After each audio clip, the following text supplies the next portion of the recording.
नमस्कार मित्रांनो, हे चर्चगेट स्टेशन आहे. इथे जेवढे पण हे दुकानं आहेत ना, शॉप, इथे कुठेही तुम्ही बघा, कुठेही बघा, कोणत्याही दुकानात जावा, तुम्हाला 10 वाली पाण्याची बॉटल मिळणारच नाही. इकडे जावा किंवा इथं आतमध्ये जावा, त्या लोकांनी 10 वाली पाण्याची बॉटल ठेवलीच नाही, डायरेक्ट 20 वाली. तर एका माणसाला 1-2 तास, 1.5 तासासाठी 10 वाली पाण्याची बॉटल बस झाली.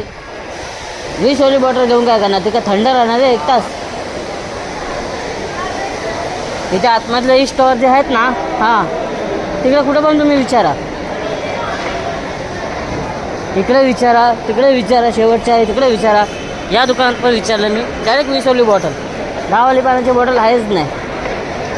का जबरदस्ती आम्ही 20 वाली घेऊ? 10 वाली का नाही पाहिजे ठेवू तुम्ही लोक? एक तर ती रेलवाली बॉटल आहे, ती या लोकांना 15 रुपयाने 12 रुपयाने मिळते आणि नागरिकांना 20 रुपयाने विकतात. अशा हरामखोर चाललेत भेडेवेसाले. एक तर पहिला पूर्वी स्टेशनवर पिण्याचं पाणी असायचं, प्रत्येक स्टेशनवर पिण्याचं पाणी, हात धुवायचं पाणी. आता ते बंदच झालं आणि हे बॉटली काढल्या. असा नरेंद्र मोदीचा कारोबार आहे, हरामजादीचा अवलाद आहे तो.